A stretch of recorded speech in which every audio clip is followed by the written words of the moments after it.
Hi guys, welcome to this video. आज के इस वीडियो में एक इम्पोर्टेंट टॉपिक मैं कवर करने वाला हूँ। अमेज़ॉन का जो 45 लाख का पैकेज बताया जा रहा है ना, काफ़ी सारे कॉलेज प्रिंट कर रहे हैं। 45 LP है, मैं आपको लिख के बताता हूँ, ठीक है। आज पूरा एकदम कैलकुलेशन करके चीज़ों को समझेंगे। LPA का मतलब क्या होता है? सिंपल सा मतलब कि लाख्स पर एनम, एक साल में। तो क्या 45 लाख सच में मिलता है?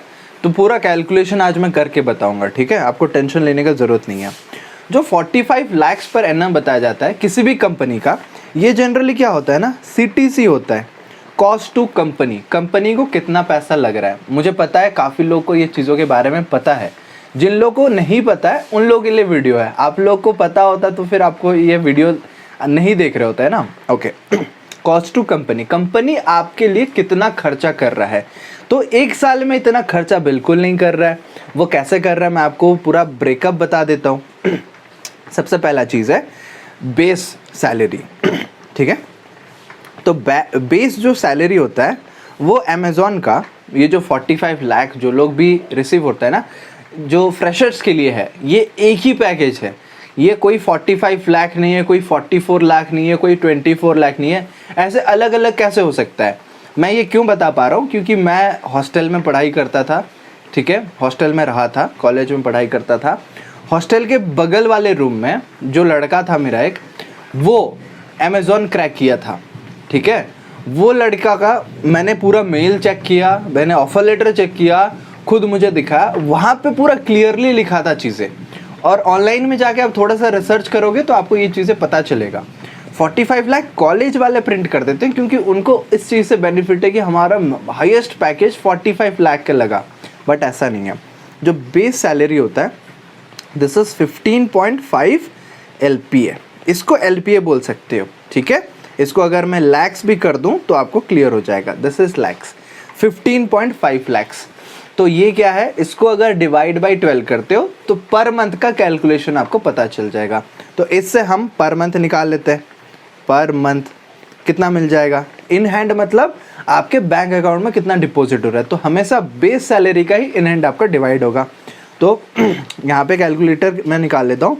15,50,000, ठीक है। 15,50,000 मैंने क्लियरली लिख लिया। इसको डिवाइडेड बाई 12 करेंगे। The amount is coming to be 1,29,000। तो 1,29,000, okay. This is the calculation. इसके बाद जो जॉइनिंग बोनस मिलता है फर्स्ट ईयर के लिए, दैट इज 9.5 लैक्स, ठीक है। वो भी मैं आपको बता देता हूँ। जॉइनिंग बोनस ये फर्स्ट ईयर के लिए आपका रहता है 9.5 लैक्स। और ये कैसे होता है? हर महीने डिवाइड होके मिलता है, एक साथ में नहीं मिलता। एक साल कंप्लीट करते हो तब भी नहीं मिलता। हर महीने ये डिवाइड होके कुछ ना कुछ आपके सैलरी में ऐड होते चलता है। मंथली मिलता है। तो 9,50,000, इसको हम डिवाइड करेंगे 12 से, कितना आ जाएगा? 79,166। तो इसको मान लेते हैं per month, per month 79,000, okay. इसके अलावा हैंड राइटिंग को इग्नोर कर सकते हो, कैलकुलेशन मेन इंपॉर्टेंट है। जॉइनिंग बोनस फर्स्ट ईयर के लिए मिलता है, सेकेंड ईयर में भी बोनस है, दैट इज अगेन 6 लैक्स। तो सेकेंड ईयर उसका कितना है? 6 लैक्स, और वो भी डिवाइड हो जाता है 12 में। तो आप अगर 6 लाख को डिवाइड करते हो, है ना, 12 से, कितना आ जाता है? This is again 50,000। तो यहाँ पे पर मंथ अगर मैं लिख लूँ तो per month is coming out to be 50,000, ठीक है। It is 50,000। और उसके बाद रिलोकेशन बोनस, रिलोकेशन बोनस कितना होता है? 1.5 लैक्स।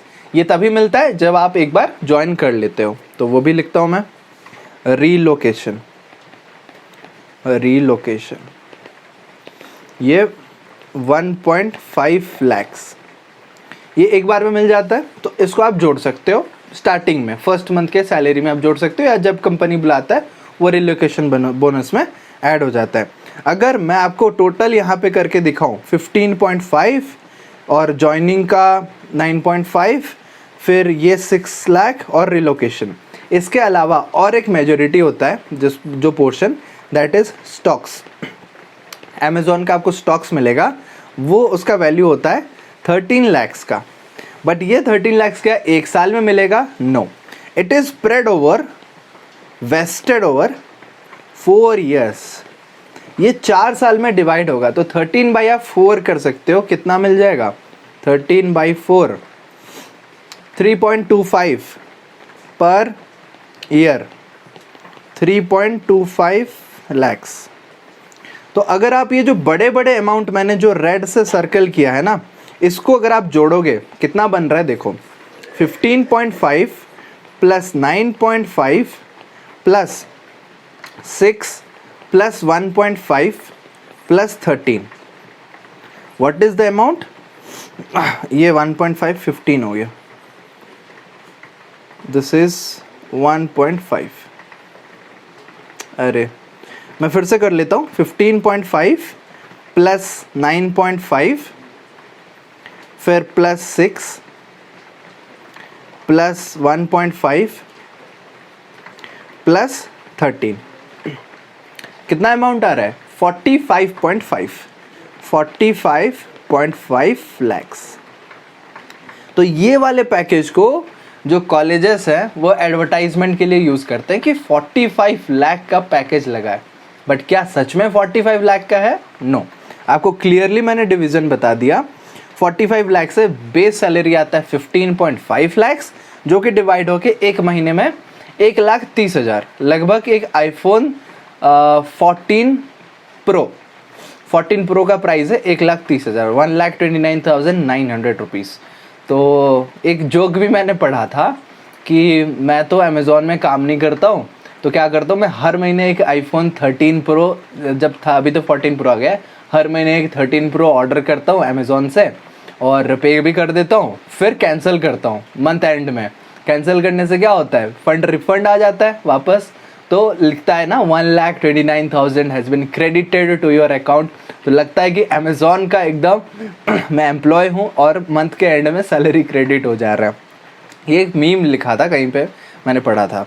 सो आपको पता चल गया, जॉइनिंग बोनस 9.5 लैक्स साल भर में डिवाइड होता है।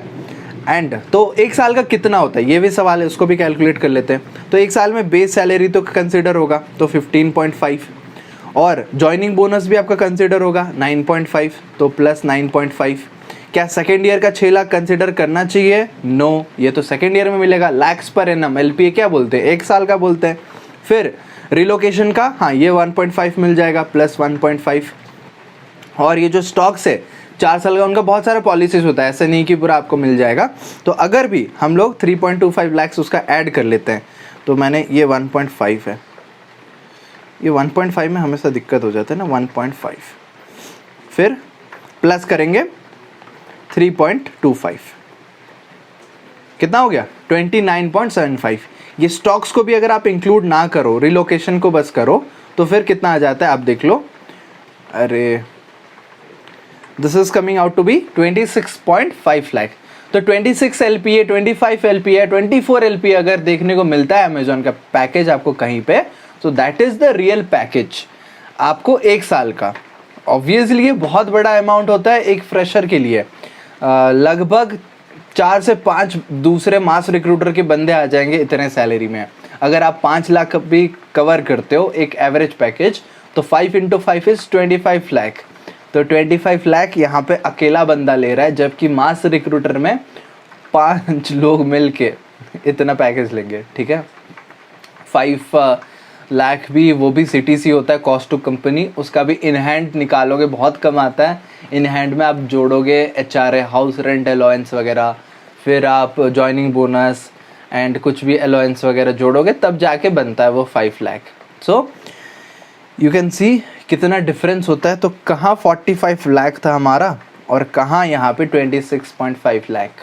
ओके, सो आई होप आपको क्लैरिटी मिल गया होगा। क्या मैं कंपैरिजन बताने की कोशिश कर रहा था, किस चीज़ के बारे में बात कर रहा था, और कुछ अगर यहाँ पे मैंने गलत बता दिया, कुछ एक्स्ट्रा बता दिया जो नहीं बताना था, या फिर ज़्यादा सच बता दिया, तो मुझे कमेंट सेक्शन में बताना। ठीक है, और अगर आपको समझ में आया, एक्चुअल कैलकुलेशन रियलिटी आपको दिखा, तो मुझे आप कमेंट में बताना कि जी सर समझ में आ गया, thank you so much for clearing our doubt.